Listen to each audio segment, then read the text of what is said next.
안녕하십니까. 저널리즘 토크쇼 제이입니다. 오늘 함께 하실 분들 소개해드립니다. 저널리즘 전문가 정준희 교수입니다. 안녕하세요. 정준입니다. 팟캐스트 황태자 최욱 씨입니다. 네, 안녕하십니까. 최욱입니다. 강유정 강남대 한영문화콘텐츠학과 교수님 함께합니다. 안녕하세요. 강유정입니다. 오늘 주제와 관련해서 김남근 변호사 초대했습니다. 어서 오십시오. 네, 안녕하십니까. 김남근 변호사입니다. 네, 가끔 보니까 반가운 것 같아요. 예, 저도 반가운데요. 그래서 주위에 있는 사람들이 왜 그 최욱 씨한테 맨날 구박받아가면서 이렇게 자꾸 나가냐 그래서 만회하려고 나온다 하시네요. 오늘이 꼭 그날이 됐으면 좋겠네요. 네. 노잼이지만 항상 그리운 변호사예요. 노잼이지만 전선이 확장됐어요. 아니, 오늘은 편집을 많이 안 당하시는 쪽으로 네, 활약 부탁드리겠습니다.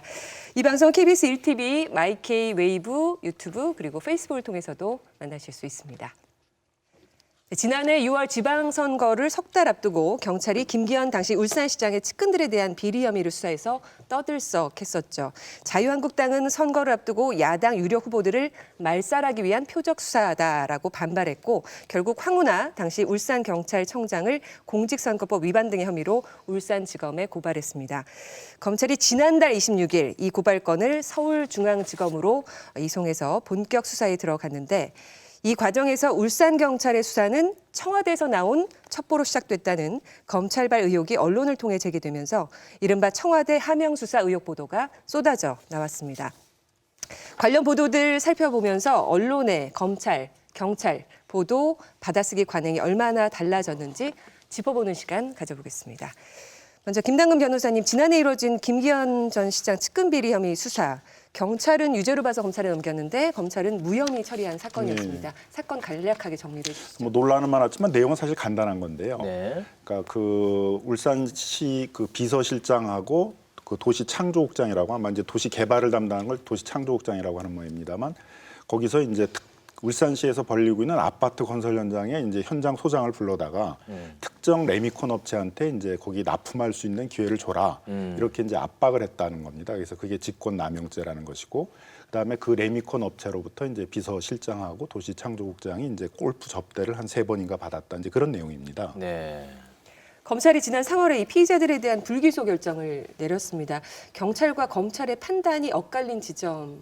그러니까 이제 검찰의 판단은 그 지방자치단체별로는 이제 지역에 있는 중소기업들의 제품을 이제 구입하도록 그런 이제 조례 같은 걸 두고 있거든요. 그래서 울산시에서 벌어지는 건설 현장에서는 이제 울산시 업체가 납품하는 건설 자재들 60% 이상 납품받아야 된다 그런 이제 조례가 있어서 검찰 이제 입장에서는 그 조례에 따라서 이제 그 울산시에 있는 업체한테 레미콘을 납품하게 하라 그렇게 한 거니까 이제 직권남용에 고의가 있다고 볼 수 없지 않느냐라는 것이었고요. 그다음에 이제 골프 접대 부분에 대해서는 한 번은 이제 그 비서실장이 직접 돈을 낸 것들이 밝혀졌기 때문에 그건 이제 경찰도 인정을 해가지고 그 부분에 대해서는 이제 무혐의 의견으로 송치를 했었고요. 나중에 그다음에 이제 또 나머지 2건에 대해서는 이제 그 건설 업체에서 그러니까 레미콘 업체에서 이제 이 카드로 결제했다라는 거는 밝혀졌는데 나중에 돈을 걷어서 이제 다시 그 서로 정산을 했으니까 이런 주장을 했는데 그 부분에 대해서 이제 확실한 부분들이 이제 수사가 안 됐다 이제 그런 취지에서 이제 무혐의 처분을 했습니다.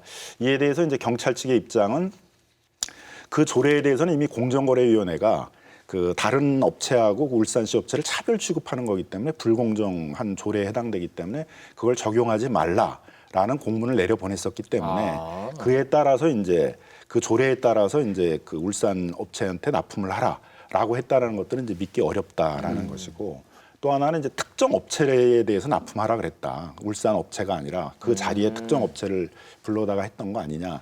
그런 이제 입장을 보였던 거고요. 그다음에 뭐 일반적으로 이제 그 골프 비용을 카드로 이제 결제를 했으니까 그 레미콘 업체가 그런 정도면 입증이 된 거 아니냐. 그 뒤에 오히려 거꾸로 서로 이제 돈을 걷어가지고 정산을 했다라는 것들은 이제 오히려 입증된 게 없는 거 아니냐. 이제 이런 입장을 이제 경찰이 표명을 한 거죠. 김남근 변호사님이 편향적인지는 모르겠습니다만 이야기 듣기로는 경찰의 목소리가 좀 더 합리적으로 들리는데요.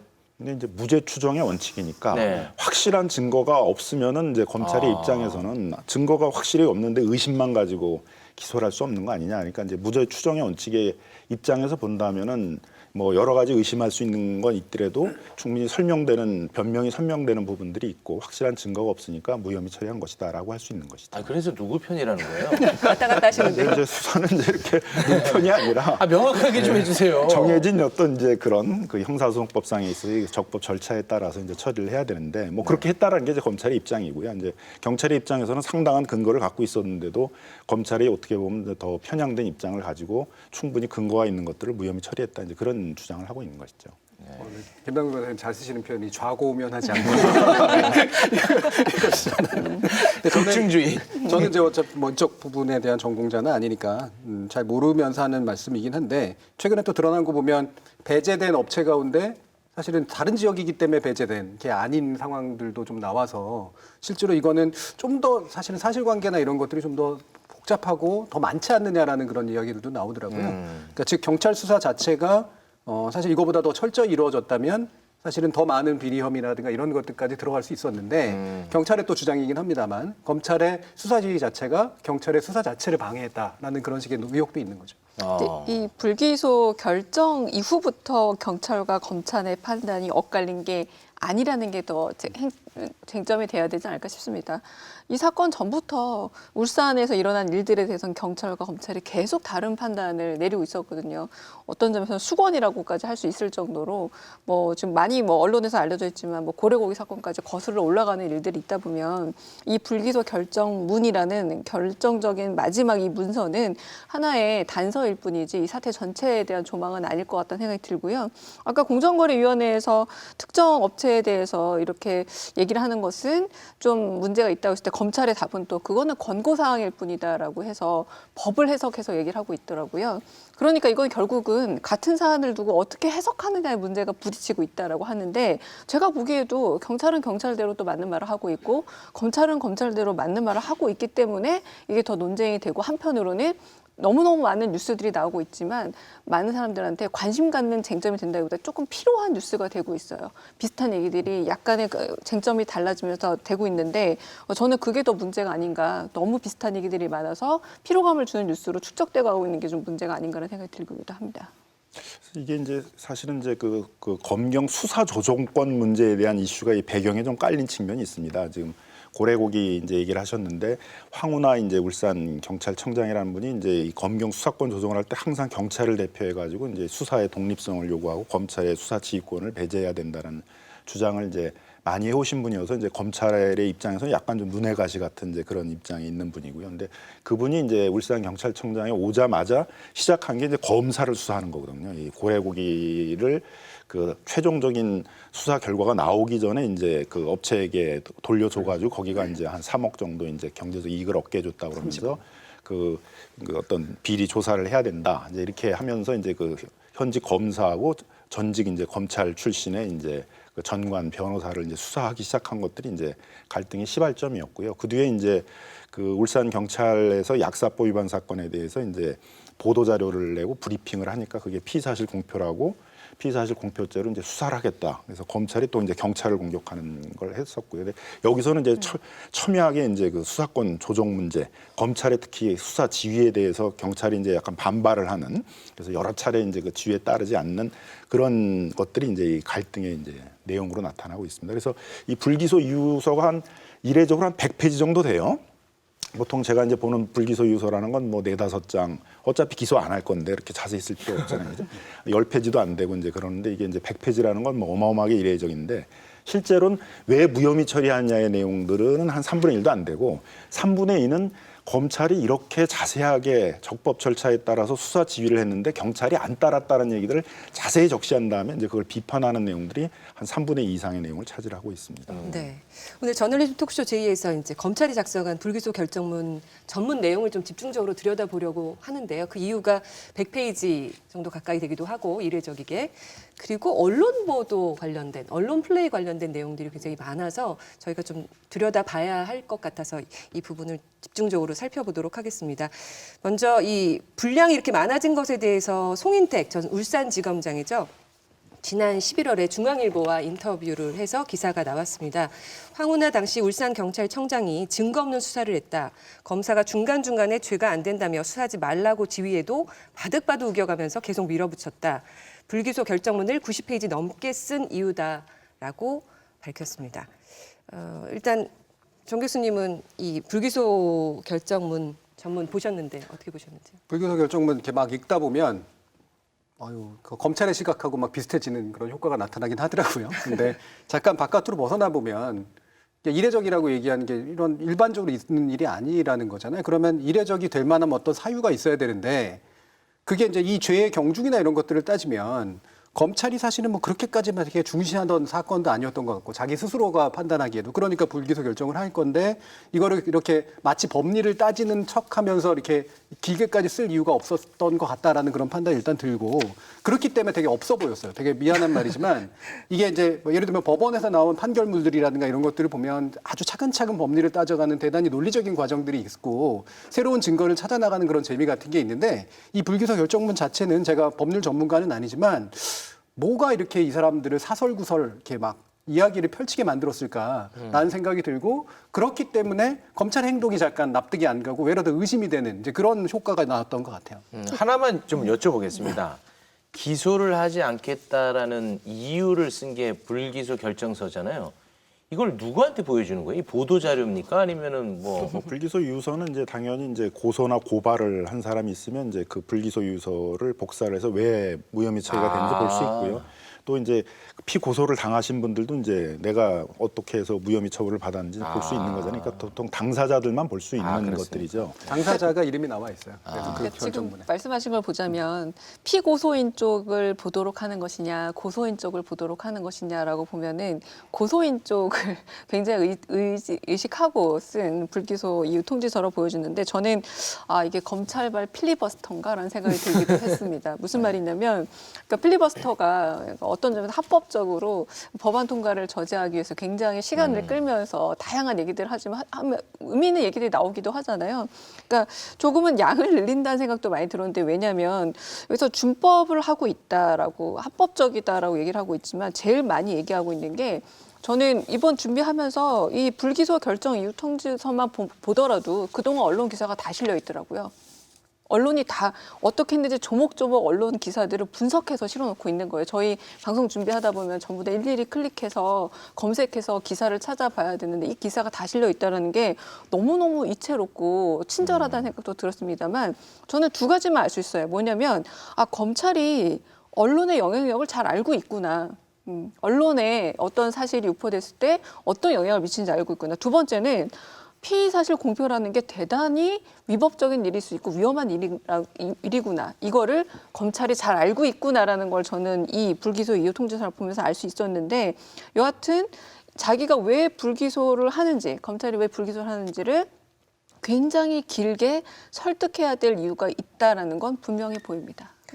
검찰이 이 불기소 결정서에 이렇게 써놨는데요. 이 사건은 수사 초기부터 정치 개입 수사, 수사권 남용, 공정성 시비 논란이 일기 시작해 수사가 진행되는 동안에도 계속되었고 검찰 수사 단계별 주요 조치 내용과 구체적인 피의 사실이 언론에 계속해 공표되는 한편 이 사건 수사를 담당한 울산지방경찰청은 검찰에서 수차례 보완 수사 지휘를 했음에도 불구하고 오히려 검사의 수사 지휘의 적법성, 정당성에 문제가 있고 지휘 내용이 불명하다고 하면서 재지휘 건의까지 하는 등 그 진행 과정이 매우 이례적이었는 바 이와 같은 특수성에 비추어 피의자들의 범죄 혐의 유무 판단과 아울러 이 사건 관련 언론 보도 내용을 포함해 그 재반 진행 상황을 살펴보지 않을 수 없다.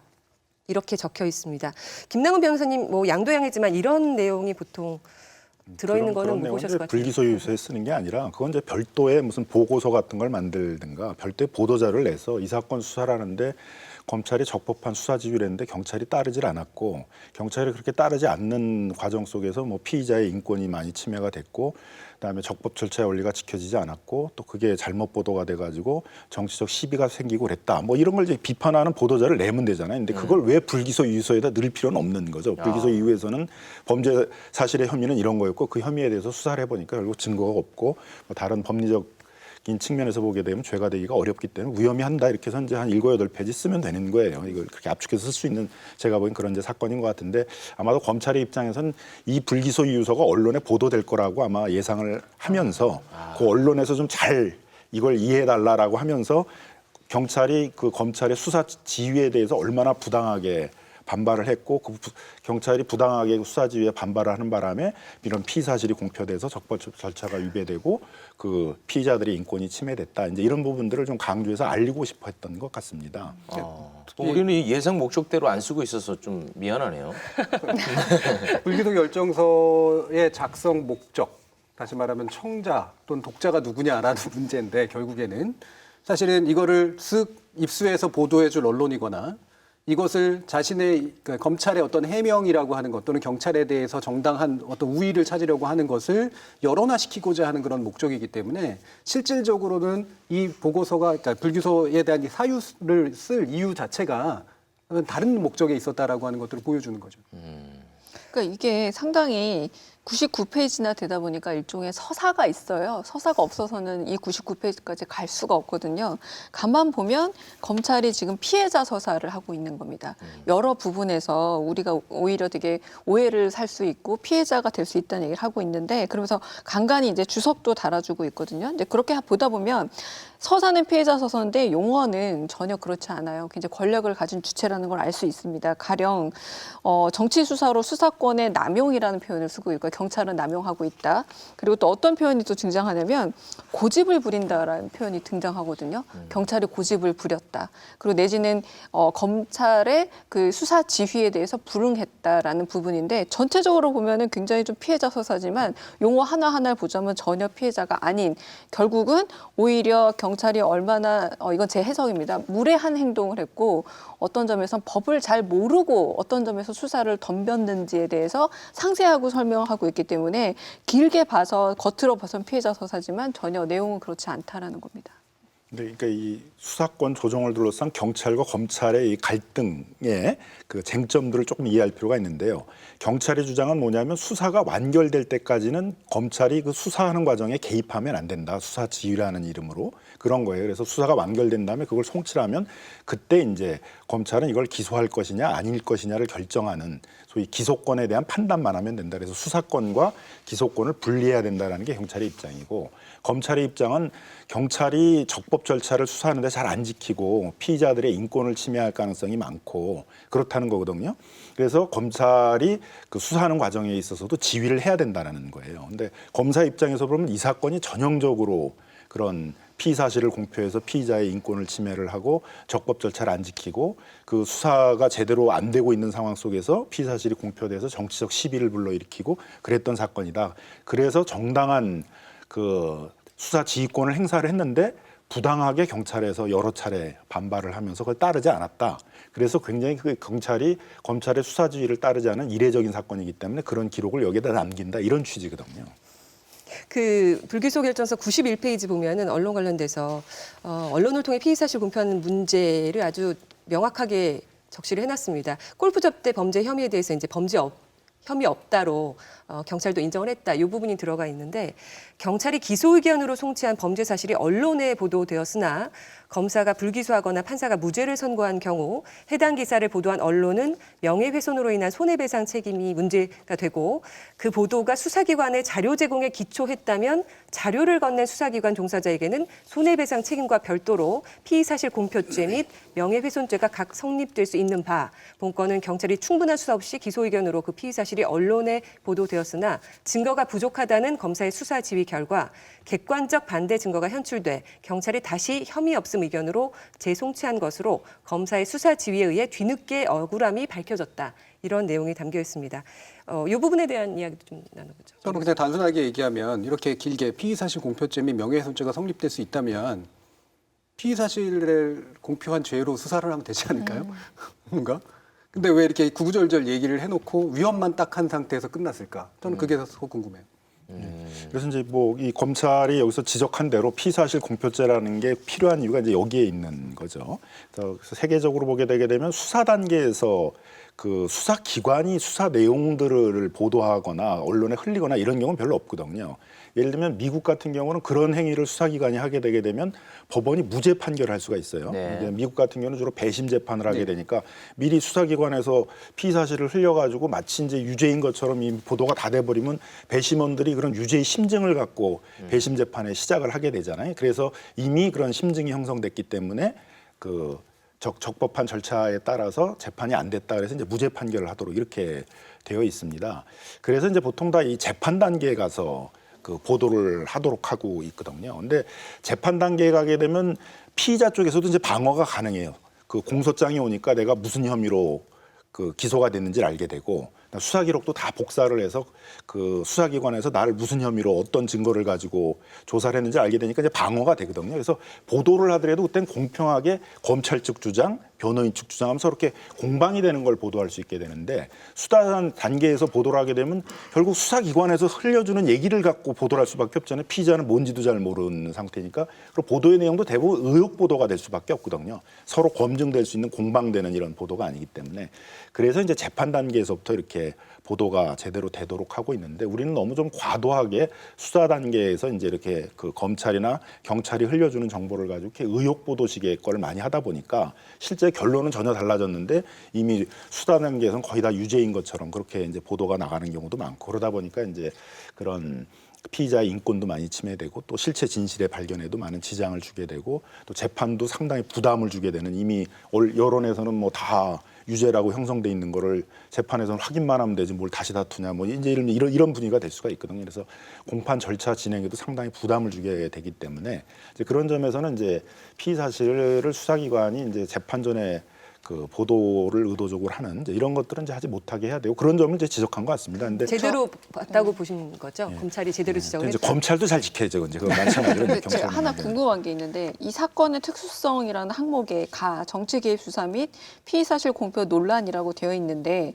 그런데라고 하는 두 번째 문단이 있거든요. 그런데 자유한국당의 유력한 울산시장 선거 후보였던 김기현 시장 주변 인사를 향한 울산지방경찰청 수사에 대하여 김기현 후보와 자유한국당 측에서는 범죄가 아닌데도 김기현 후보의 흠집을 내기 위해서 정치 수사로 수사권의 남용이자 공무원의 불법적 선거 개입이란 취지로 강력히 항의하며 이 역시 선거법 위반 등으로 고발했다라고 해서 이게 지금 수사 진행 중인 건데 이거는 여기에 써도 지금 방금 말한 피의 사실 공표는 전혀 아니게 되는 건가요? 그거 뭐 언론기관에 얘기한 게 아니라 이제 그 네. 불기소 이유서에 썼으니까 그러니까 이제 피사실 저는 공표는 굉장히 아닌데. 어떤 점에서 좀 치밀하게 계산된 것이 아닌가라는 생각이 드는 겁니다. 이 부분 지금 많은 언론에서 보도되어 있긴 합니다만 불기소 사유서에 있긴 하지만 그래서 이걸 얼핏 읽게 되면은 정치 수사이자 수사권 남용이란 말이 굉장히 머릿속에 각인이 되는 거예요. 그래서 그런 부분에서 보자면 체감상 피의사실 공표라는 것이 피의사실임에도 불구하고 유죄라는 어떤 확증을 주는 효과를 발휘한다면 저는 이 지금 불기소 결정서도 어떤 점에 있어서는 황운하 경찰청장에 대해서 상당한 유죄에 대한 이미지를 풍기고 있기 때문에 그 부분도 그렇게 자유롭지는 않을 수 있겠다라는 생각이 듭니다.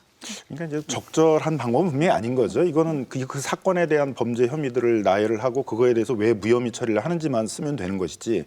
근데 이 사건 수사를 진행하는 과정 속에서 경찰이 검찰의 수사주의를 따르지 않았다라는 건 별도의 보고서를 만들고 그걸 기초로 뭐 경찰의 징계를 요구를 하든 아니면 그게 어떤 적법 절차를 위배를 해서 다른 형사적인 범죄 혐의가 되게 되면 그걸 수사를 하면 되는 것이지 그걸 왜 이 사건 수사 처리를 하는 데다가 그런 경찰이 수사주의를 제대로 안 따랐다는 것들을 잔뜩 써놓는지에 대해서는 그건 이제 제가 보기에는 이제 이 불기소 이유서가 언론에 이제 나갈 거고 이걸 보게 되면 이제 언론에서 그 경찰이 검찰의 수사지휘권을 안 따랐다는 것들을 알게 될 거고 왜 검찰의 수사지휘권이 필요한 건지에 대해서 언론이 알려주는 이제 그런 역할을 해줄 거다라는 걸 좀 기대를 하고 있다라고도 볼 수 있는 거죠. 그래서 이제 강윤정 교수님 말씀하신 이제 뭐 이 내용이 그 경찰 쪽을 지나치게 유죄 심증을 갖도록 만드는 거 아니냐라든가 뭐 이런 생각은 하실 수 있는데 저는 불기소 이유서 안에 나오는 것이기 때문에 그리고 그것이 이제 언론의 보도를 직접적으로 시킨 형태는 아니기 때문에 그거로 문제 제기를 하기는 좀 어렵다는 생각이 들고요. 대신 이 검찰이 이제 변호사님 말씀하신 것처럼 크게 정치 수사의 역할을 경찰이 했다. 그다음에 증거가 되게 불충분한데도 지휘를 제대로 따르지 않았다. 그다음에 언론에 대해서 피의사실 공표를 했다라는 문제시 될 만한 것들을 찍어서 이야기를 하는데 이게 불기소 이유서 안에 굳이 들어가야 될 뭐 구구절절한 사연이 아닌데 왜 했을까라고 하면 결국은 경찰이 얼마나 어처구니 없는 조직이고요. 검찰은 그에 비해서 얼마나 정당한 조직인지를 굉장히 오랜 시간에 공을 들여가지고 설명하려고 하는 그런 이제 내용으로 만들어져 있다는 거죠. 이 불기소 결정사에는 일단 계속 경찰의 언론 플레이를 검찰이 지적을 하고 있는데요. 경찰의 압수수색 진행, 구속영장 신청 등 수사 진행 상황마다 당시 언론 보도를 내용에 적어놓고 있습니다. 지방선거를 한 달 앞둔 지난해 5월 울산지방경찰청이 피의자들 모두 기소 의견으로 울산지방검찰청 검사장에게 송치했을 당시의 보도 역시 발췌해 소개를 했는데요.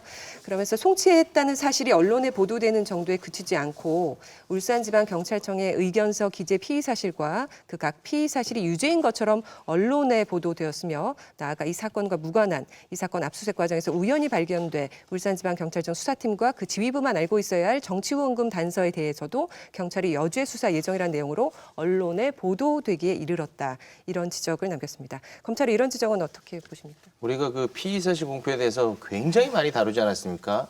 우리가 검찰의 한 말을 모아서 검찰이 고스란히 경찰한테 전해주는 듯한 그런 느낌을 좀 받았습니다. 네. 그러니까 뭐 구구절절 이제 피의사실 공표죄라는 게 왜 필요한지 그리고 수사 단계에서 수사기관이 그 수사하고 있는 내용들을 언론에 보도하면 왜 안 되는지 이제 이런 거를 검찰이 이제 잘 지적을 하고 있는 거잖아요. 어떻게 보면 그 울산 경찰이 자신들이 수사하고 있는 것들을 좀 언론의 주목을 받아서 중요한 사건인 것처럼 이렇게 보이게 하려는 측면들도 분명히 있었던 거죠. 네. 의도적으로 이제 뭐 수사가 진행할 때마다 그걸 계속 이렇게 보도하게 만든 측면이 분명히 있는 것으로 보입니다. 그래서 그런 점들을 검찰이 이제 저는 지적을 했다라고 보여지고요. 저는 이 부분은 지적해야 될 것 같은데 원칙적으로 이거는 경찰도 잘못된 행동을 한 거 맞고 네. 그다음에 검찰이 제대로 된 지적을 한 거죠. 네. 그 지적할 자격이 있는지는 일단 논의를 치고라도. 근데 이제 한 가지 우리가 이제 약간의 면책 정도를 짐작해 볼 수 있는 건 경찰이 상당한 어떤 확신을 가지고 이 공직자에 대한 비위 수사를 했는데 검찰이 지속적으로 해방을 놓고 있으니까 흔히 왜 기자들이 얘기하는 것처럼 피의사실 공표가 일부는 필요할 수 있다라고 얘기하는 게 그 수사에 대한 외적 압력을 우회해서 여론의 힘을 이용해가지고 그 부당함을 이제 알리려고 하는 그런 시도로서는 의미가 있을 수 있다라고 볼 수도 있을 것 같아요. 근데 제가 거기에 대해서도 또 동의를 할 수 없는 게 그 당시 경찰의 이 사건의 어떤 성격이라든가 경찰과 검찰 간에 사실 갈등이 있었다라고 하더라도 실제로 그렇게 여론까지 막 활용을 해서 이 검찰의 부당함을 알리고자 하는 그런 식의 목적이 명확했느냐. 사실 그 정도까지는 저는 아닌 것 같거든요.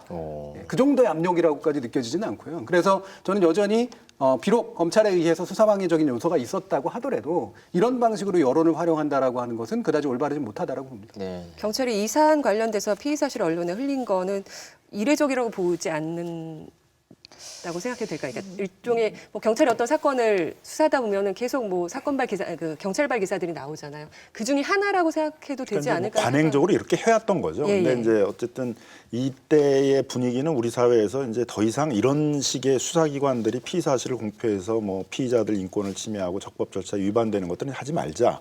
어쨌든 인권을 잘 지키고 적법 절차가 잘 지켜진 그런 민주적인 사회로 가자라는 그런 분위기 하에 있었는데 이제 어떻게 보면 검찰과 경찰이 서로 그 수사권 조정에 대한 서로 힘겨루기를 하려고 경찰 측에서는 언론을 막 이렇게 잘 활용해 가면서 검찰이 부당하게 수사에 개입해 가지고 이제 수사를 잘 못하게 한다 이제 이런 걸 자꾸 드러내려고 했던 측면이 있는 거고 검찰 측에서는 우리가 적법하게 수사 주의를 하고 있는데 경찰이 부당하게 그에 따르지 않으면서 결과적으로 뭐 피의자 인권 침해하고 적법 절차 안 지키고 정치적 시비만 많이 불러일으킨 거 아니냐 이걸 부각시키려고 이제 한 측면들이 좀 있는 거죠. 그러니까 그런 점에서 보면은 좀 그 어쨌든 우리 사회가 이렇게 민주적인 사회로 가기 위해서는 이제 이런 갈등을 겪으면서 이제 수사권 조정도 하고 적법 절차도 잘 지키고 가야 되는데 검찰과 경찰이 이제 그런 큰 대의에 서로 맞춰가지고 서로 좀 노력을 하려고 해야 되는데 그거보다는 이제 뭐 서로에 대해서 이렇게 조직적으로 서로 이렇게 공격하려는 그런 모습으로 좀 언론을 활용하려고 하고 있는 것이 아닌가라는 점에서는 좀 불편해 보일 수 있는 거죠. 그러니까 사실 이 시기를 잘 보면 2018년 6월 21일에 검경 수사권 조정 합의안이 김부겸 행안부 장관, 박상기 법무부 장관이 발표를 했었잖아요. 그 시기와 사실 좀 맞물리는 측면이 없지 않아 있죠. 그래서 경찰이 수사 독립을 할 수 있다라는 부분에 대한 언론 플레이를 뭐 전혀 안 했다라고 보기는 어려운 듯합니다. 그러나 근데 언론 플레이 때문에 굉장히 피해자가 됐다라는 이 검찰의 그 일종의 진술 방식에 있어서는 상당히 동의하기 어렵다라는 건데, 가령 최근에만 하더라도 정경심 교수 공소장 변경이 불허가 되는 그 과정에서 지금 아직 공판이 아직 하지도 않잖아요. 공판 전인데 얼마나 많은 그런 피의 사실 공표 내지는 거의 확정된 이야기들이 세상을 뒤엎었습니까? 그래서 지금 올 여름은 조국 정국이라 불러야 되겠죠. 그 상황에서 피의 사실 공표라는 문제가 정말 중요한 문제라는 게 검찰발에서 시작된 얘기였는데, 똑같은 이유로 언론의 영향력을 경찰이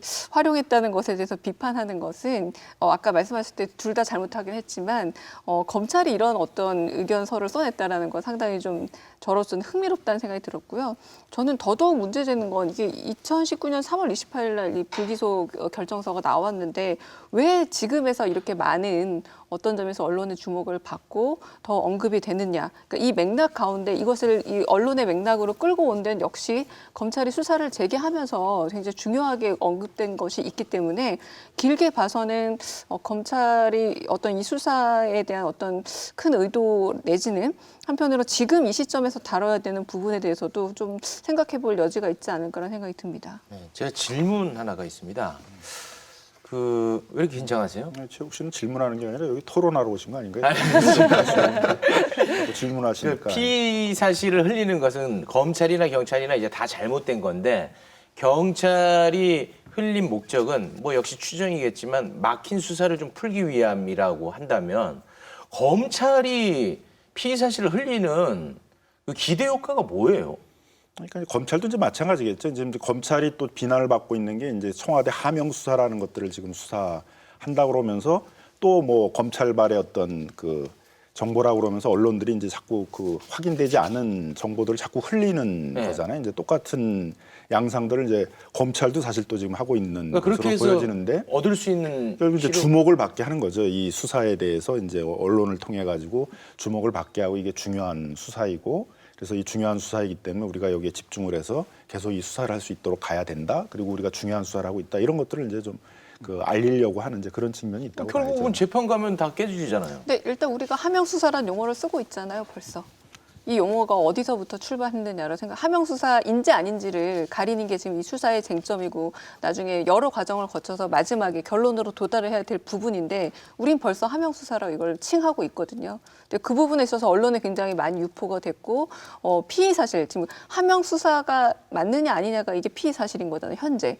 근데 지금 벌써 쓰고 있는 것 자체가 언론 효과죠. 이 부분에 뭐 실체를 일단 접어두고, 그러니까 경찰이 검찰의 어떤 부당한 수사주의를 회피하기 위해서 여론을 활용한 피의 공표의 내용들이 분명히 있는 거겠죠. 그게 어느 정도인지는 모르겠지만, 검찰도 나름대로 이제 피의 사실 공표를 이용해서 여론을 자신에게 유리한 방향으로만 끌어오려고 했을 거예요. 예전에도 그랬고 지금도 그러하고 있는 건데, 근데 저는 여기서 차이를 좀 볼 필요는 있다라고 봐요. 예를 들면 지금의 검찰은 사실은 사건을 스스로가 만들어가는 쪽에 훨씬 더 가까운 이제 그런 쪽이거든요.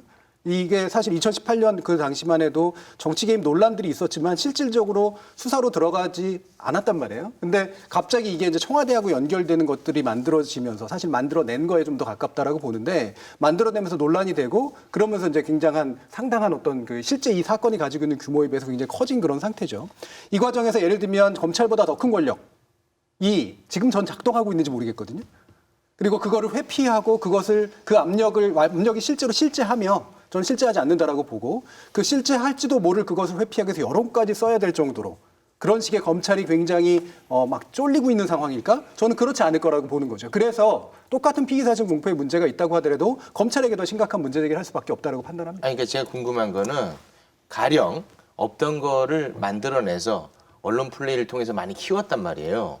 근데 결국 이거는 만약에 없던 걸 만들어냈다면 재판 가면 이게 다 깨지잖아요. 실효성이 없다는 거죠. 그리고 오히려 역풍을 받을 텐데, 그때 가서 또 만들면 되죠. 그 결과가 검찰이 사실은 최종 목적지가 아니라 검찰의 최종 목적은 이건 물론 재석입니다만 그 과정이니까. 현재 검경 수사권 조정 과정에서 검찰에게 유리한 국면을 만드는 게 일단 목적이고 그다음에 그 검찰에게 유리하지 않은 국면을 만들려고 하는 다시 말하면 개혁을 추진하고 있는 현 정부와 청와대에 대해서 일정한 경고 메시지와 견제 메시지를 계속해서 주는 거죠. 그게 사실은 목적이기 때문에 그 결과로 이 내용이 어땠냐 저땠냐는 사실 그다지 신경 쓰지 않는다고 좀 봐요. 물론 이제 검찰이 주장이지만. 이제 청와대 하명 수사를 하고 있는 것이 전혀 근거 없는 거를 하고 있다 이렇게 얘기할 수는 없는 거죠. 네, 네. 근데, 청와대가 이제 들어온 첩보를 그냥 그대로 경찰에 넘겨줘서 경찰이 그걸 갖고 자기 나름대로의 내사를 해보니까 증거가 있어서 수사를 했던 거다라고 한다면 그건 뭐 아무 문제가 없는 거잖아요. 네. 근데 그게 아니라 수사를 하는 단계에서도 계속 청와대가 울산 경찰에 어떤 지시를 내리면서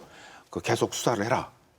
했다라는 건 검찰 입장에서는 우리가 이렇게 수사 지휘를 했는데도 경찰이 안 따른 게 청와대 지시를 받아가지고 안 따른 거 아니야? 이런 이제 상상을 할 수가 있는 거거든요. 근데 본인들의 어떤 이제 그런 나름대로의 이제 추정을 가지고 수사를 진행은 하고 있는 거라고 봐야죠. 본인들도 아무 수사를 해봐야 아무 근거가 안 나올 건데 지금 억지로 가고 있다. 제가 보기엔 이건 아닌 것 같고. 근데 어쨌든 이거는 아직은 뭐 확인된 게 아니라 본인 검찰 입장에서는 이렇게 나름대로 좀 예상을 하고 있는 거잖아요. 청와대가 지시를 해서 그 경찰 울산에 있는 경찰이 그런 거에 의해서 수사를 무리하게 끌고 간 거 아니냐 이런 걸 하고 있는 건데 네. 그건 이제 조용히 여러 증거들을 모으면서 수사를 하면서 해야 되는 것이지 수사를 진행할 때마다 뭐 청와대 압수수색을 한다고 그러는데 이미 그것도 또 언론에 다 나가가지고 결론적으로는 가서 강제 압수수색을 할 수가 없거든요. 우리 법상 청와대는 국방상 중요한 기관이기 때문에 그 강제적인 집행이 안 되기 때문에 그럼 결국 이제 임의로 검찰이 요구하는 증거 자료를 제출받을 수밖에 없어요. 그럼 네. 처음부터 그냥 조용히 청와대한테 자료 제출해 달라라고 요구를 하고 그렇게 가면 되는데 그것도 이제 막 이렇게 주목을 시키는 거잖아요. 우리가 네. 청와대 압수수색한다 이렇게 주목을 시키고 이렇게 자꾸 그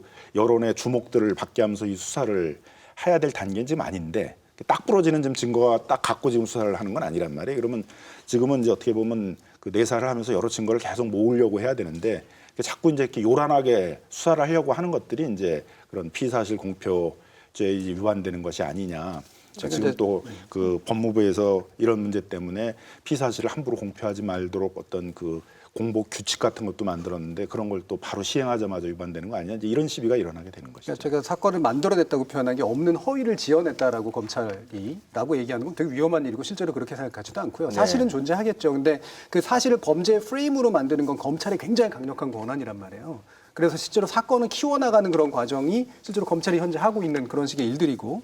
근데 여기서 중요한 건 여론을 만약에 저는 그것을 활용하는 것조차도 잘못됐다고 생각하지만 혹시라도 약간의 면책이 되려면 그것을 수사를 방해하는 어떤 실질적인 압력의 존재라고 하는 것들이 이제 있어야 되는데 전 지금 상황이 실질적인 압력의 존재 때문에 여론전을 활용하는 것이 아니라 자신의 검찰에게 있어서 모든 면에서 유리한 환경을 만들기 위한 다른 목적이 작동하고 있다는 거죠.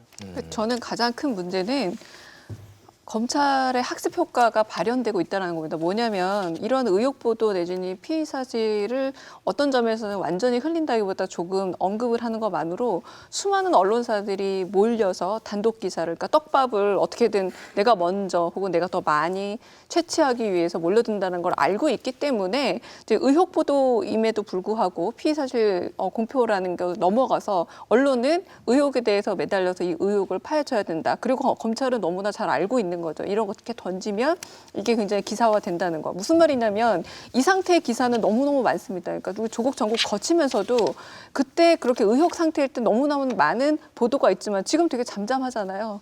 너무 잠잠해진 상태 자체인데 이게 저는 검찰이 그럼으로 인해서 어떤 점에서는 경찰보다는 좀 더 세련되게 그리고 학습된 데이터가 많기 때문에 언론의 영향력을 어떻게 미치는지 잘 알고 있다라고 보여지는 측면도 있고 그런 부분을 잘 활용하고 있다라고 여겨집니다.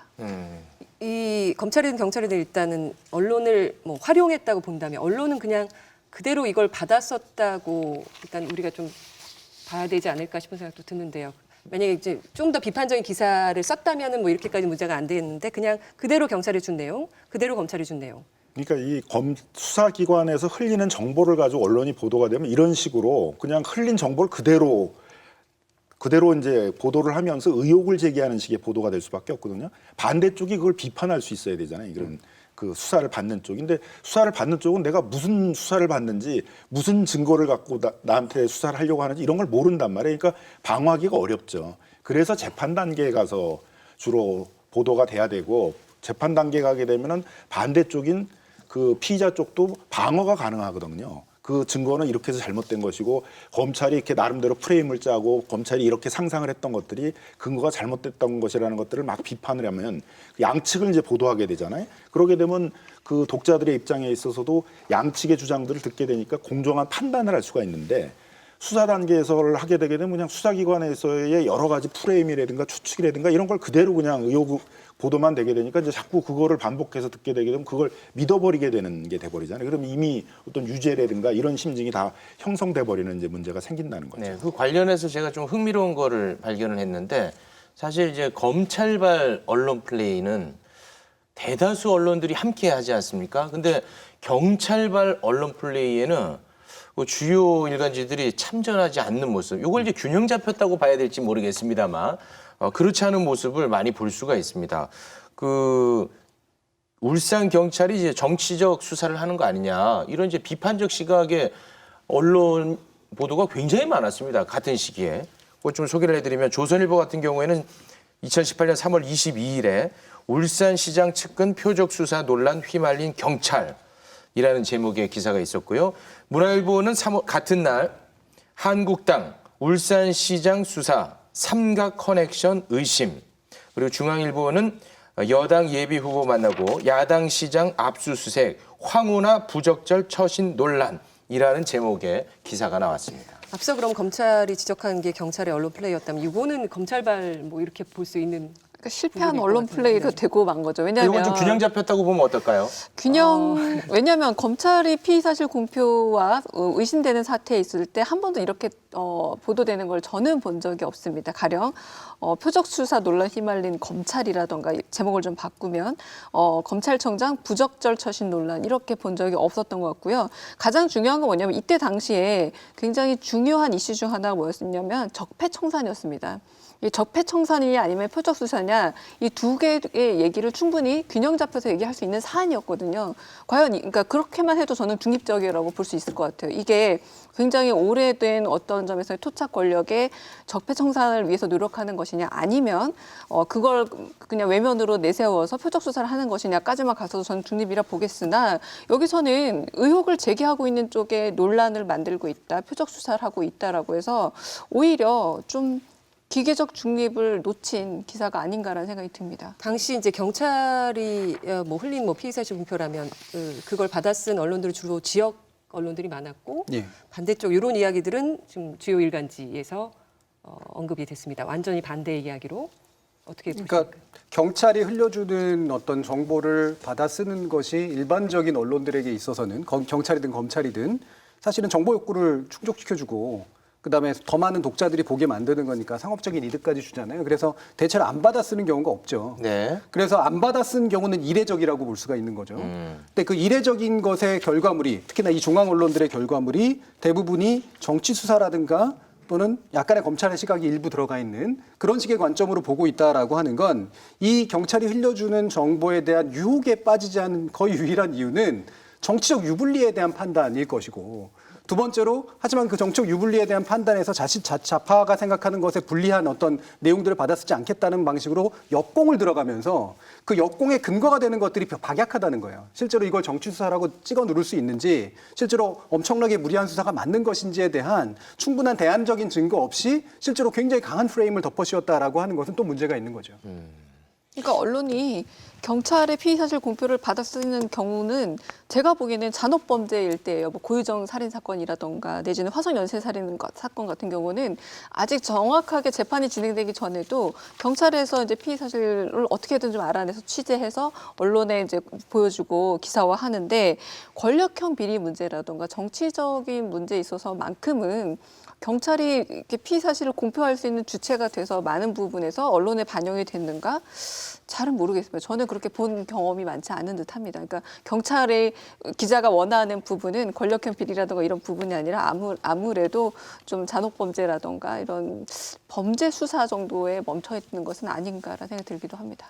똑같은 사안을 만약에 검찰이 수사했다면 달리 갔을 거다. 달리 가지 않았을까요? 실제로 지금은 검찰발 많은 기사들이 현재 어마어마하게 실리고 있죠. 여전히 의혹이기도 하고 아직은 피의 사실에 불과함에도 불구하고 같은 지면 같은 란에서 똑같이 실리는 걸 보면은 분명히 그 경중은 좀 달리 보고 있는 게 아닌가 싶습니다. 이게 상당히 흥미롭네요. 왜 언론이 경찰과 검찰을 달리 이렇게 보고 있는 거죠? 일단 첫 번째로 이건 경찰과 검찰을 달리 보고 있다라는 걸 얘기하기 전에 네.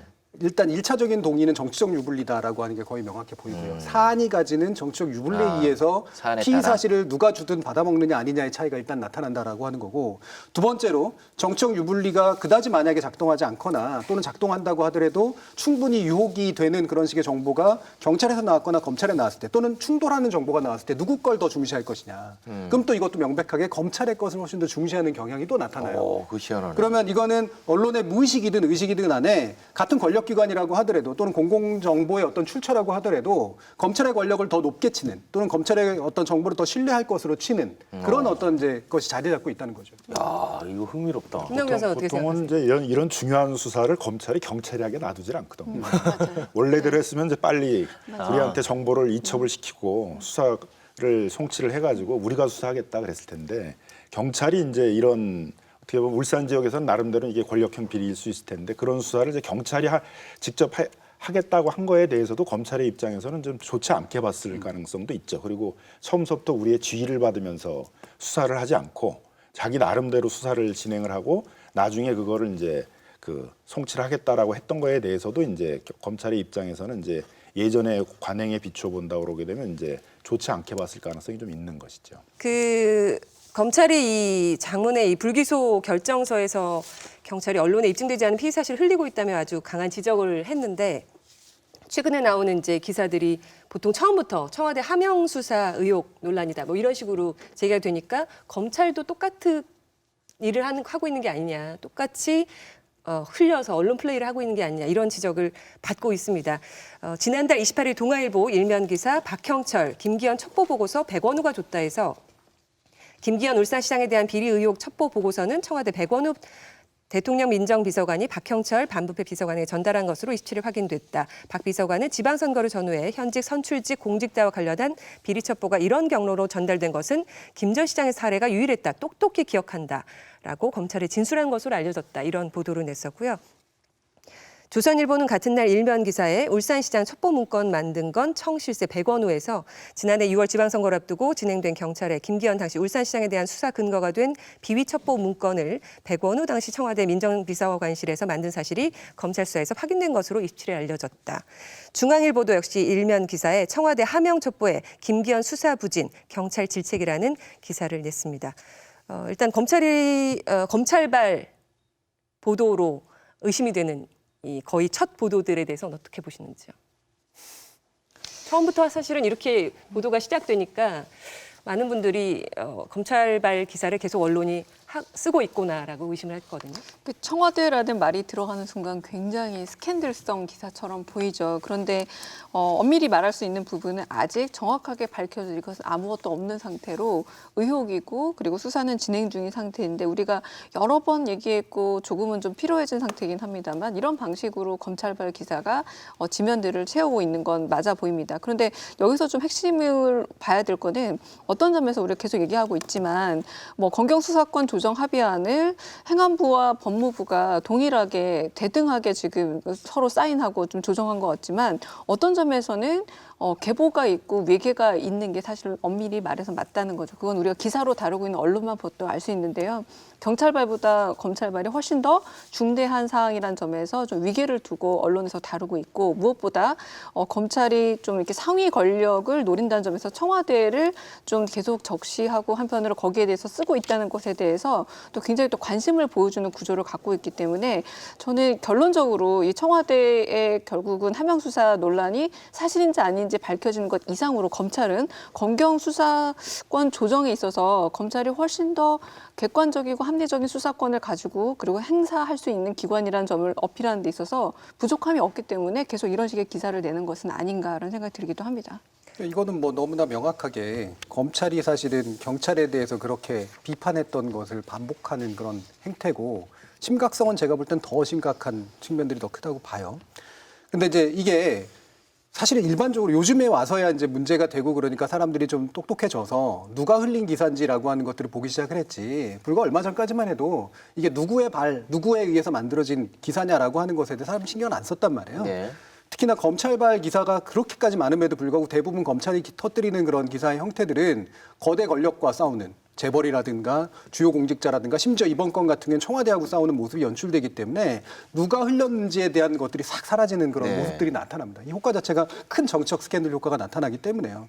그래서 기존에 이제 경찰들에 대해서 우리가 문제의식을 가졌던 것에 비해서 검찰에 대해서 가지는 문제의식은 되게 신경 써서 바라보지 않으면 검찰이 쳐놓은 어떤 틀 안으로 쑥 하고 말려 들어갈 수밖에 없고 언론 역시 저는 그러고 있다고 봐요. 언론도 또한 경찰을 대할 때의 태도에 비해서 검찰을 대할 때의 태도가 훨씬 더 약간은 수동적이기 때문에 이 청와대를 다루는 어떤 검찰의 모습을 상업적으로 보여주기도 되게 좋고 실제로 쫓아가기도 훨씬 더 정당해 보이는 이제 그런 식의 상황이 연출되고 있는 거죠. 언론이 그냥 이거는 검찰발이 아니다. 권력형들이 문제 제기를 우리가 하고 나선 거다. 이렇게는 항변할 수 있을까요?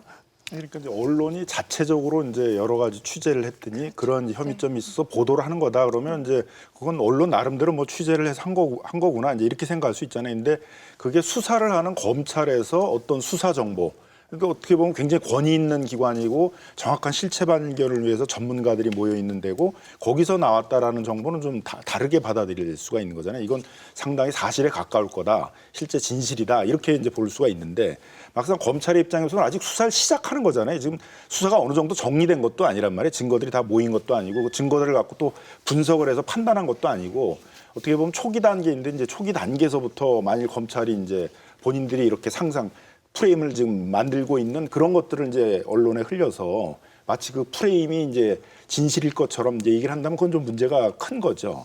큰 건데 어쨌든 언론이 검찰발이라고 얘기를 하고 있으니까 검찰발도 아닌데 언론들이 그냥 허위로 검찰발이라고 하고 있는지 잘 모르겠습니다만 실제 검찰발이라고 그러면 이제 문제는 좀 막 심각한 거죠. 검찰발 정보가 경찰발 정보보다 더 신뢰할 수 있는 정보라고 생각을 하시는지요? 아무래도 이제 검찰은 경찰보다는 더 법률 전문가이고, 그다음에 사건을 처리하는 데 있어서도 그 전문성과 그다음에 이제 어떤 인권이라든가 적법 절차라든가 이런 걸 더 준수하는 집단이라고 그런 이미지를 가질 수밖에 없잖아요. 또 그런 위상을 가지고 있는 거니까요. 경찰이 수사 연구에 대해서 그게 적법한 수사를 한 건지 아닌지를 판단하는 기관이니까 그건 당연히 더 검찰에 대해서 신뢰를 가질 수밖에 없다라고 생각이 듭니다. 그리고 또 그래야 맞는 것이고요. 그 수많은 경찰에서 사건을 수사해오면 검찰은 그걸 가지고 어떤 인권, 적법 절차, 법리에 맞게 수사했는지 이런 걸 검증하는 데잖아요. 근데 그런 검토를 해가지고 기소를 한다면 훨씬 더 신뢰가 있는 거니까 그건 당연히 검찰이 경찰보다는 신뢰를 가질 수밖에 없다고 생각이 듭니다. 아니 그 원론적으로는 맞는 말씀이신데 그런 인식을 갖고 있는지는 의문이네요.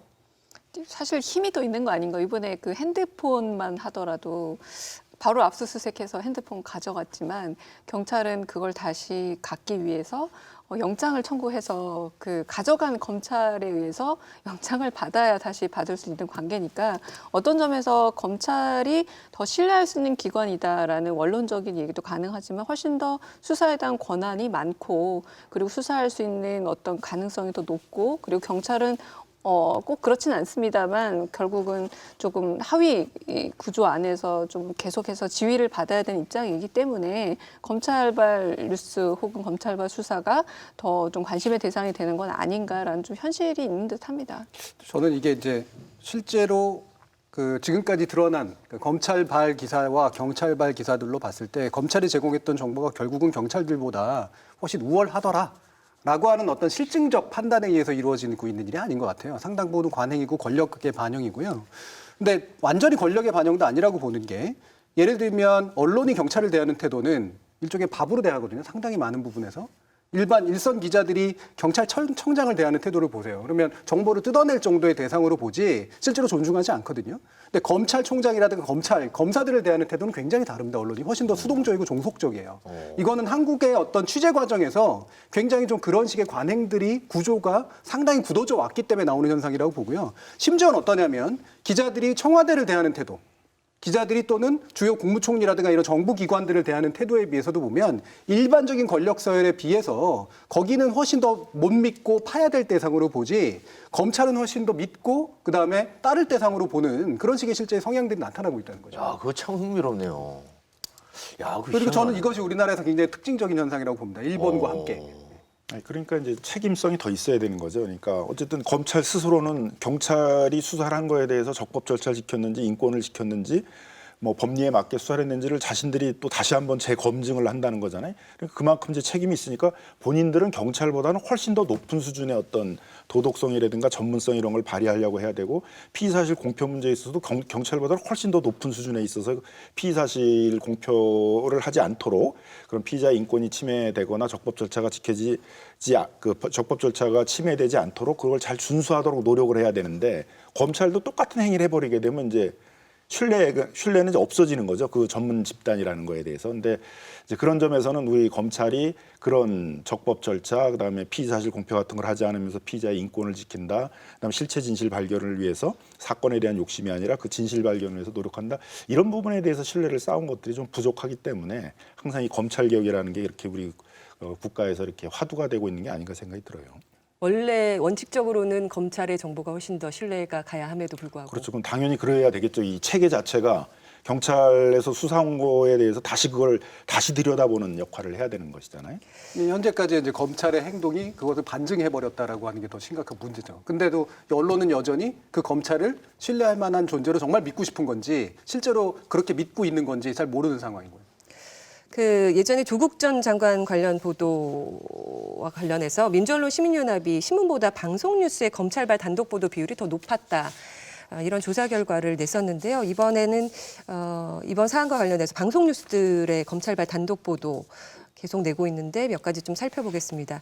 11월 28일 SBS는 단독 백원우, 김기현 첩보만 전달, 보고서 형식 문건이란 리포트를 통해서 마지막에는 검찰은 이에 따라 울산시장 관련 첩보 전달이 단순한 첩보 이첩이 아니라 다른 의도가 있었던 건 아닌지 의심하고 있다. 이런 내용의 리포트를 전했고요. 채널 A는 지난 5일 단독 검찰 김기현 첩보 작성 문모 전 행정관 소환 조사 리포트에서 서울중앙지검 공공수사 2부는 오늘 오전 문 전 행정관을 소환해 지방자치단체장 김기현 비리 의혹이라는 제목의 문건을 작성한 경위를 조사하고 있다.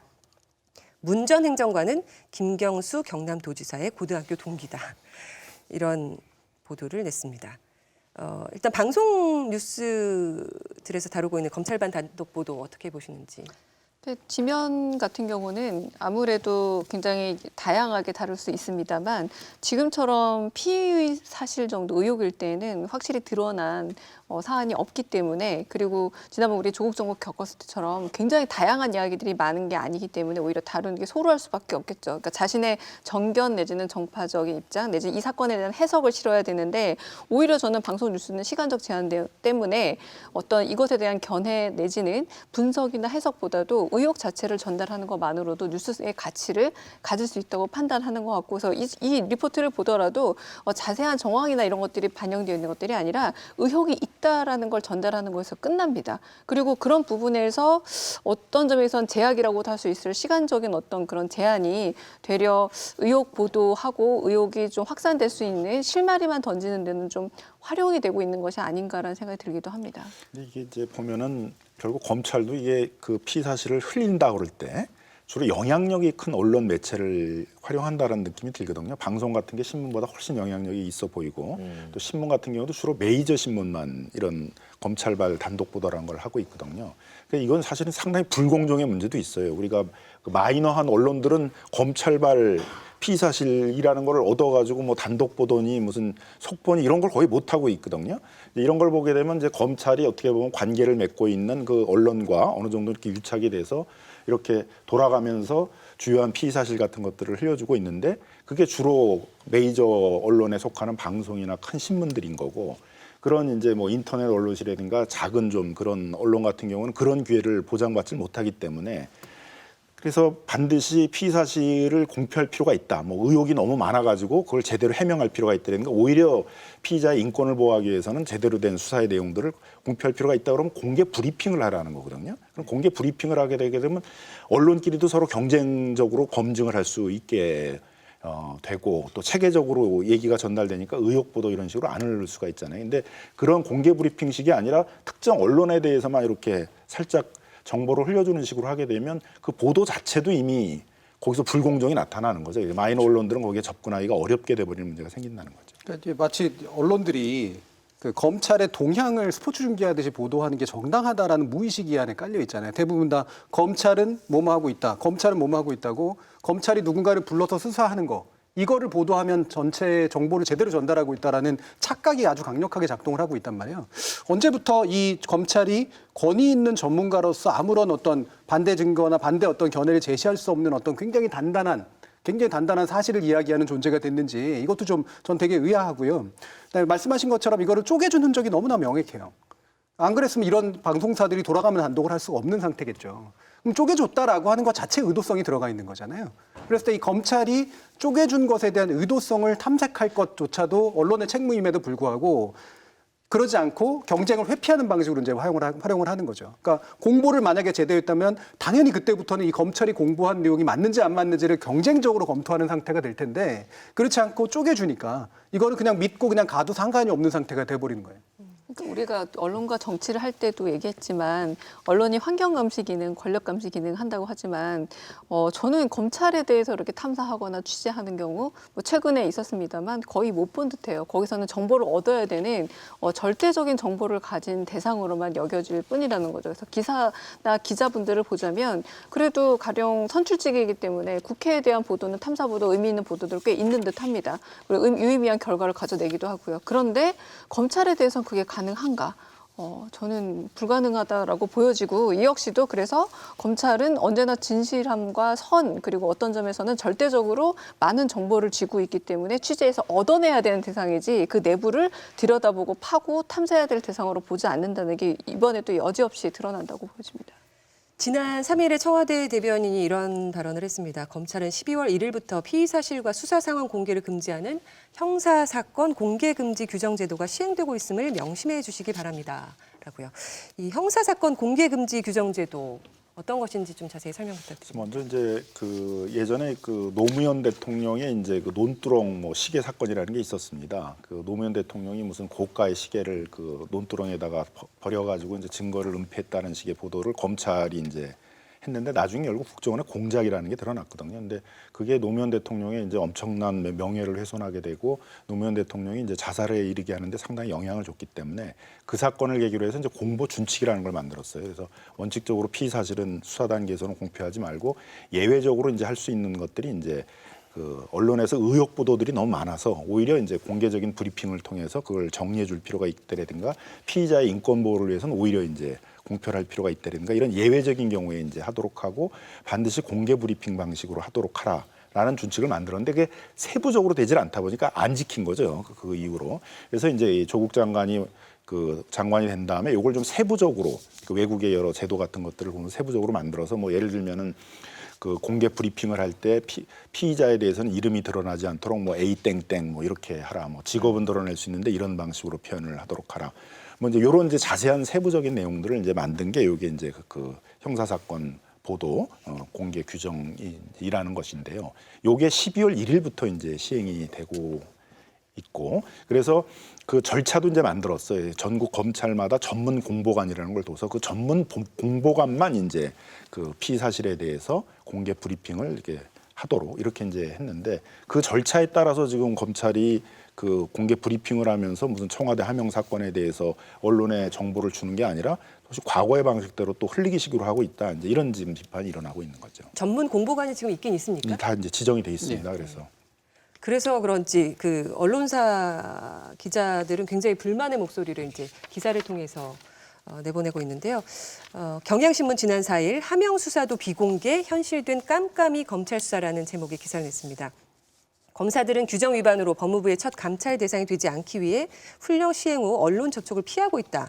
수사 담당자인 차장검사가 오보 방지를 위해 하던 구두 브리핑, 일명 티타임도 사라졌다. 언론이 조국 전 법무부 장관, 백원우 전 청와대 민정비서관 등 권력자들에게 제기된 의혹의 사실관계 확인은커녕 질문도 하기 힘들어진다. 검찰이 적당히 수사를 덮어도 언론은 이를 알 수 없다라고 주장했습니다.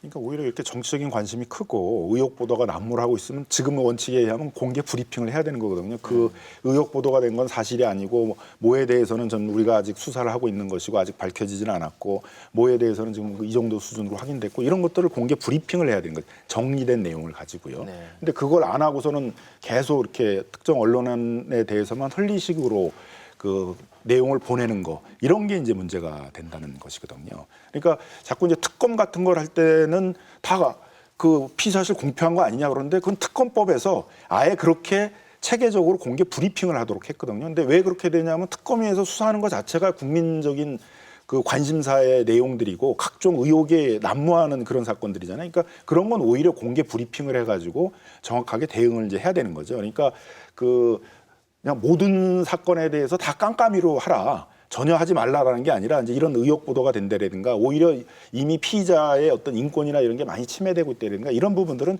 공개 브리핑 방식으로 설명을 하라는 거거든요. 저는 참 기자들이 왜 이렇게 관습적으로 나태하게 표현하는지 모르겠어요. 깜깜이 수사같이 막 이렇게 정말 전형적으로 만들어진 거를 자신들의 문제의식을 표현하는데 동일하게 지금 쓰고 있단 말이에요. 네. 깜깜한 세상, 깜깜이 수사 현실화됐다 이런 식으로. 저는 이걸 고민하지 않은 흔적이 너무나 명확하게 드러나는 대표적인 기사의 두 가지라고 봅니다. 예를 들면 실질적으로 존재하지도 않는 국민의 알 권리를 핑계로 자신의 궁금한 걸 푸는 그런 방식과 동일하게 자신이 지금까지 굉장히 편하게 취재해 왔던 것들을 더 이상 못하게 되니까 그 핑계로 마치 수사가 덮여 있다라는 식으로 표현하는 그런 방식이 별로 다를 바 없다라고 보고요. 특히나 문제시되는 표현 보면 조선일보가 했던 건데 피의 사실 흘리기를 막으려다 검찰이 유리한 정보만 흘리기를 용인하게 됐다는데 이거는 되게 자기 고백적인 거예요. 피의 사실 흘리기 자체가 이미 검찰이 유리한 정보를 흘리고 있는 상태인데 마치 두 가지가 서로 굉장히 다른 것이냐 네. 이런 식으로 이제 치장을 하고 있다라고 하는 것이죠. 결과적으로는 사실은 이거는 근본적으로 뭘 요구해야 되느냐. 만약에 이런 우려가 있다면 요구를 이렇게 하면 안 돼요. 예를 들면 공보를 제대로 하라.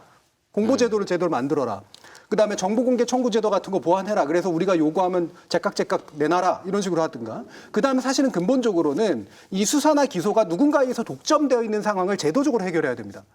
다른 존재, 수사권을 가진 다른 존재가 덮으려고 하는 수사를 재조사할 수 있도록 만든다거나 누군가가 기소 독점을 활용을 해가지고 덮으려고 하는 것을 누군가가 또 견제할 수 있는 방식으로 지금의 공수처가 그런 거잖아요.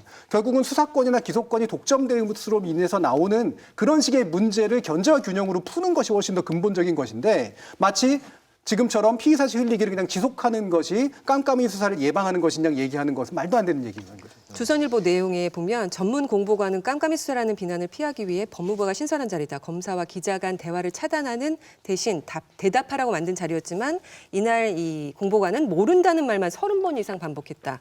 때로는 두꺼운 규정집을 펼쳐서 질문에 대답할 수 없는 이유와 관련한 항목을 줄줄 읽어내리기도 했다. 기자들이 모른다는 게 말이 되느냐고 따지자 그는 일부러 아무것도 모르는 사람을 전문 공보관 시킨 것이라고 했다. 이렇게 기사에 들어가 있거든요. 이것도 좀 약간 확인이 필요한 부분이라고 좀 보여지기도 하고요. 그러니까 경향신문, 조선일보, 우리가 소위 진보, 보수 이렇게 얘기할 때 모두 다 마찬가지입니다. 뭐냐면 법조 출입 기자분들께서는 이 취재권이 모두하게 동등하게 나뉘어져 있다고 생각하지만 사실 그렇게 모든 또 언론사 기자들이 법조 출입이 가능한 것도 아니고 특히 검찰과 가까운 관계도 아니거든요. 여기서 좀 유의하게 봐야 될 문장이 뭐냐면 수사 담당자인 차장 검사가 오보 방지를 위해 하던 구두 브리핑도 사라졌다라고 얘기돼 있어요. 이게 무슨 말이냐? 검찰이 뉴스 생산자인데 검찰이 오보 방지를 위해서 티타임을 갖습니다. 검찰이 데스킹까지 하는 겁니다. 이게 맞는지 아닌지를 확인해 준다라는 건데 이 과정이 사라져서 당혹스럽다라는 건 원래 오보 방지를 위해서 더 탐사하고 취재해야 되는 건 언론의 역할이었던 거죠.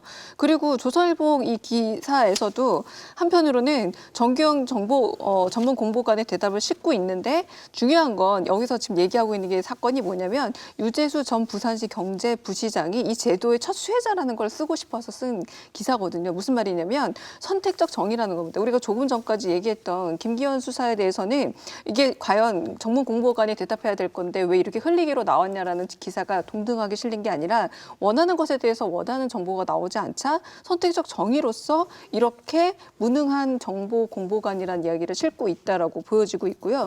이 자체가 제가 굉장히 깜짝 놀란 표현 중에 하나가 검찰에 빨대를 꽂아서 기사를 얻는다는 표현이었어요. 빨대란 표현인데 이렇게 묻고 싶습니다. 빨대로 빨아서 건져 올리는 기사 혹은 정보 혹은 사실 팩트라는 게 얼마나 대단히 넓은 시각을 가진 것일까요? 너무 좁고 너무 예민한 문제들만 끌어올릴 텐데 그렇다면 이번 기회에 좀 더 넓은 관점에서 보는 훈련들을 하셔야지 예전처럼 내 뺏긴 빨대 다시 돌려줘. 난 그렇게 해도 쪽쪽 빨아서 작지만 구체적인 어떤 단독 기사를 얻고 싶어라고 떼쓰는 걸로밖에 안 보입니다. 그러니까 공보관이 제대로 못하더라라는 비판은 할 수 있어요. 그리고 네네. 실제로 뭐 얼마나 사실관계가 있는지는 잘 모르겠지만 일부러 아무것도 모르는 사람을 전문 공보관 시킨 것이다라든가 이런 걸 누가 얘기했는지 모르겠지만 그러면 좀 책임져야 될 얘기긴 하죠. 그럼에도 불구하고 이런 식의 제도의 본연의 문제가 아니라 사실 이걸 제도에 운용하는 과정에서 생기는 문제들을 사실은 기자들이 문제 제기를 하면서 제대로 공부하도록 만드는 방식이 훨씬 더 중요하지. 이런 식으로 당장 발목 걸어가지고 바로 그 전 단계로 돌아가는 게 목표냐는 거죠. 아니 그래서 지금 기자들이 이렇게 불편해하고 있는데 형사사건 공개 금지 시행 이후 그러니까 12월 1일 이후에는 검찰발 보도가 실제로 안 나오고 있긴 합니까? 여전히 나오고 있죠. 지금 나오는 보도들은 아, 나오고 있어요 또? 오늘 보는 것만 하더라도 많으니까 그러니까 원하는 게 안 나오면 불편한 게 아닌가 아이고, 싶습니다. 참. 네. 따로 가고 있는 건가요, 지금? 그러니까 전문 공보관들도 이제 적응하는 기간이 좀 있어야 되겠죠. 훈련을 그렇죠. 좀 네. 필요로 되고 어느 정도 수준에서 어떻게 대답을 해야 될지. 근데 이제 원칙은 수사를 직접 하는 사람이 이제 그 기자들을 만나가지고 자기 나름대로 적절하게 판단을 하면서 이제 뭐 티타임 이런 것들을 통해 가지고 이렇게 정보를 주는 그런 방식을 하지 말자는 거니까 일단은 수사를 직접 하는 자기가 직접 수사를 하는 사람이 아닌 검사나 이런 사람이 나와서 공보관의 역할을 하게 되는 거잖아요. 그죠? 그러니까 자기가 직접 수사를 하지는 않으니까 과거처럼 직접 수사를 하는 검사한테 듣는 그런 수준의 정보를 얻거나 그런 건 애시당초부터 좀 어려운 거죠. 이미 제도 자체가. 근데 그 전문 공보관들이 내용들을 그래도 잘 파악해 와가지고 어느 정도 수준에서 기자들에게 이렇게 의혹 보도로 흘러가지 않도록 설명을 할지 이런 부분에 대해서는 좀 많이 훈련이나 준비나 이런 게 필요할 것이라고 생각이 듭니다. 한마디만 하나만 그러면 더 이제 하시면. 덧붙이면 왜 검찰발 단독이 여전히 그래도 나올까? 사실은 그러니까 이 기자들은 자기들은 검찰발을 단독을 못 받고 이상한 공보관 만나가지고 기사를 못 쓰는 것에 대한 불만을 터뜨린 건지는 모르겠는데 네. 누군가는 계속해서 지금 검찰발을 하고 있거든요. 그래요? 결국에는 이거는 제도가 아직도 제대로 안착돼서 작동하지 않고 있다는 얘기고요. 이런 얘기까지 해야 될지 모르겠지만 저는 현재 검찰이 법무부가 세운 이 원칙을 일부러 의도적으로 훼손하고 있다라고 봐요.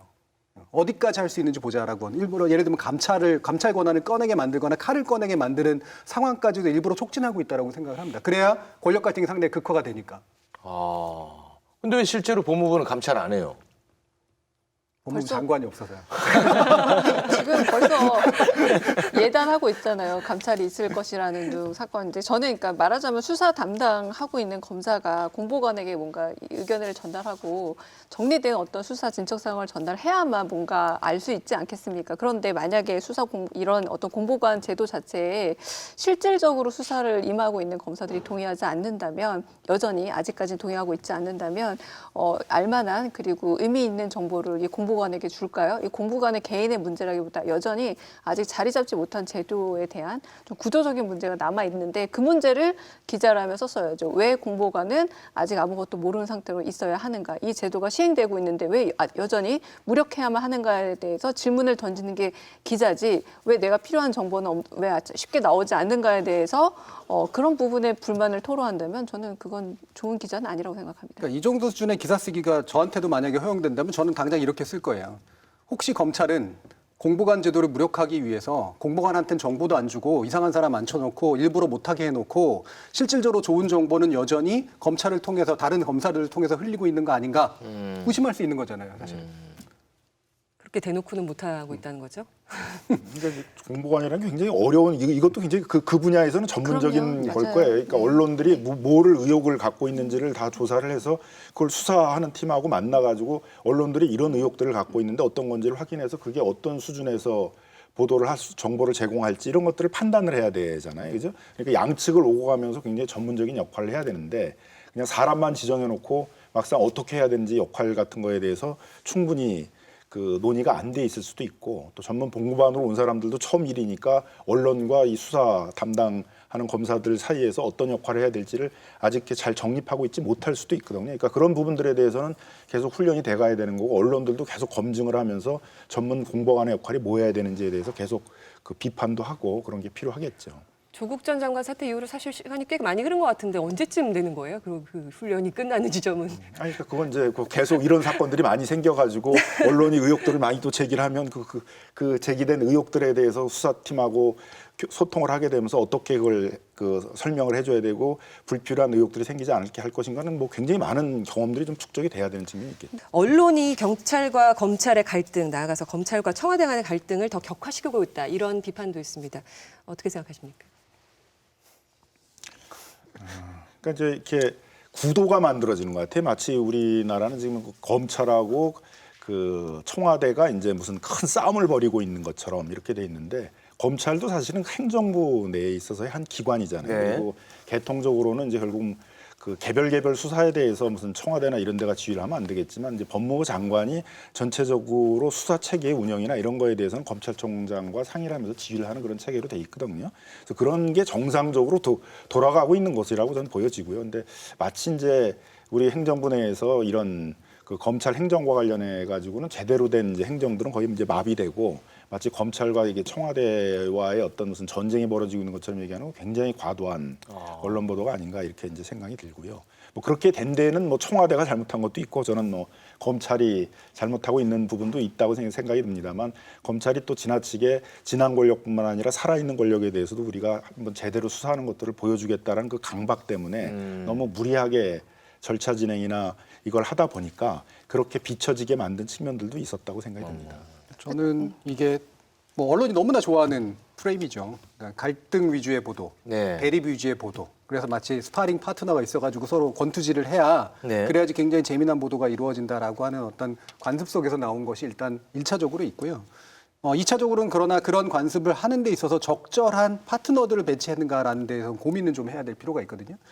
제 판단이 맞는지 모르겠지만 저는 이거는 검찰이 주도하는 판이라고 봐요, 여전히. 검찰이 경찰에 대한 불만을 계속해서 정당화하면서 해소하는 그런 판이고 그것을 위해서 청와대까지 판으로 끌어올린 그런 거라고 생각을 하거든요. 여기에 이제 야당이나 이런 쪽이 현 정부에 대한 어떤 불만과 결합이 되면서 이제 검찰의 일부를 마치 지원해 주는 듯한 양상으로 바뀌고 있다라는 거고 그러면 언론이 이 보도를 할 때 이 갈등과 대립의 국면에서 본질은 뭐냐라는 얘기는 해줘야 되죠. 그러면 누가 이 판을 주도하고 끌고 있으며 어떤 이해관계가 여기에 투영되어 있는가. 그리고 이것이 분명히 현재 공수처 설치라든가 검경조사권 조정이라고 하는 굉장히 중요한 개혁적 과제 앞에서 일어나는 일이다라는 맥락 속에서 이야기를 해줘야지 이 대립이라고 하는 것도 나름대로 의미가 있는 것이지 그렇지 않고 되게 비슷한 대등한 파트너인 것처럼 만들어버리면 결국 어떤 효과가 있냐면 다 이상한 놈들 같네. 다 문제 있는 놈들이겠지. 정도로 이제 생각해버리는 그런 되게 안 좋은 효과가 나는 거죠. 그러니까 저는 결론적으로는 개혁의 문제라고 보여집니다. 뭐냐면 권력의 재구성으로 보이지만 사실은 이게 위계 구조의 재구성과 같거든요. 원래는 말이 좋지만 견제 관계였어요. 경찰하고 검찰이. 근데 견제 관계였는데 지금 거의 적대적 관계로 왔고 이 적대성이 쌓이다 보면 사실은 폭력성이 나올 수밖에 없거든요. 그 폭력성의 와중에 이 개혁의 문제와 결국 결부되어 있으니까 청와대 내지는 현재 행정부의 문제까지 걸고 들어간 문제가 됐는데 중요한 거는 그럼으로 인해서 굉장히 필요한 뉴스들이 쌓이고 많은 분들이 약간 이 문제에 대해서도 관심을 갖고 들여다본다기보다 또 다른 문제구나라고 약간 회피하게 되고 좀 피곤해하는 경향들이 생긴다는 거예요. 결국 그랬을 때 누가 가장 이득을 보게 되는 것인가. 그러니까 저는 지금 언론 소비자분들이라던가 지금 기사를 보거나 뉴스를 보시는 분들이 쉽게 지치지 말고 끝까지 좀 오히려 감시하는 기능을 가지고 봐주셔야 되지 않을까. 이거는 개혁의 문제라고 저는 봅니다. 재판에서 유무죄가 이제 갈려졌으면 사실은 다시 돌아와서 검찰이나 경찰의 피의사실 공표에 대한 죄가 있음을 분명히 해줘야 되는 사실 지금 그게 이루어지지 않고 있는 거잖아요. 그 부분도 저는 굉장히 큰 문제라고 보는데 어떻게 보십니까? 그래서 이제 그 언론도 좀 보도의 중심을 재판으로 좀 가서 재판에서 벌어지고 있는 공방들, 검찰은 뭐라고 주장을 하고 있고 변호인이나 피고인 측은 뭐라고 방어를 하고 있고 그런 것들을 분석하고 이제 이런 부분으로 좀 보도의 중심이 가야 되는데 다른 나라에 비해서 우리나라는 좀 너무 지나치게 검찰에서 막 이렇게 수사가 창조되고 있는 아직 완성되지 않은 어떤 그런 내용들을 이제 그 빠르게 전달하는데 이런데 이제 좀 보도가 많이 모아져 있다라고 생각이 들어요. 그런 점에서는 좀 다른 나라의 법조 기자들하고는 좀 다른 모습을 보여주는데 저도 이렇게 법조 기자분들을 만들어 오면 주가 검찰인 것 같아요. 거기에 주로 취재를 집중하고 있고 뭐 가끔 이제 법원들을 이렇게 또 취재를 하고 이제 이런 관계인 것 같은데 좀 중심을 좀 법원 쪽의 어떤 재판에 중심을 두도록 하는 것들이 그거는 이제 단지 언론만의 문제가 아니라 우리나라 형사 절차에 있어서의 어떤 그 적법 절차의 원칙이라는 그 헌법에 있어의 큰 원칙들이 좀 지켜지고 피고인도 그 자기의 어떤 인권이라든가 자기 어떤 방어권들을 제대로 좀 행사할 수 있게 만들고 또 재판이 또 제대로 좀 정착되게 만드는 그런 길이라고 생각이 들거든요. 그래서 이거는 좀 시사점이 있는 게 독일이 한번 이제 그런 조사를 한 적이 있어요. 2009년도에 700명의 판사하고 검사들을 이제 조사를 했더니 언론 보도가 이렇게 심하게 되면 어떤 영향이 있느냐. 가장 직접적인 건 일단 증인이 제대로 된 증언을 할 수가 없다. 이미 언론에서 유죄라고 다 심증이 형성돼 있으면 그 유죄에 반하는 증언을 하기가 어렵게 된다는 거거든요. 또 절차 진행에 있어서도 판사도 상당히 부담을 갖게 된다. 그래서 정상적인 어떤 적법 절차 같은 걸 진행하기 굉장히 어려워진다.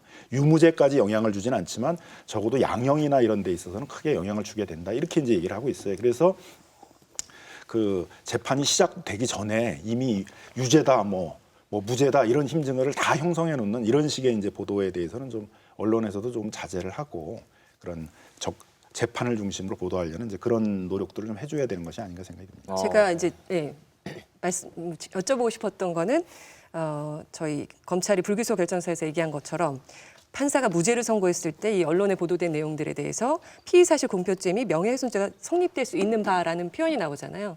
그게 제대로 적용이 돼야지만 이 언론에서 이렇게 언론 플레이나 또 언론에서 마구 제기되는 거 검찰발로 보도하는 것들이 조금 사라지지 않을까. 그렇죠. 강력한 게 우리나라에서 없다면. 한 10년 동안에 피의사실 공표죄로 수사 대상이 된 게 380건 정도 이렇게 되는데 한 번도 기소가 된 적이 없거든요. 그러니까 완전히 사문화된 지금 법처럼 되어 있잖아요. 그러니까 언젠가는 한번 이런 많은 기준과 절차와 이런 걸 우리가 사회적으로 합의해서 만들었는데 그러더라도 지금 흘리기식의 이런 보도가 나온다면 언젠가 한 번은 피의사실 공표죄로 수사기관이 기소가 돼서 한번 그 처벌을 받는 그런 모습도 보여줘야 되지 않을까 생각이 듭니다.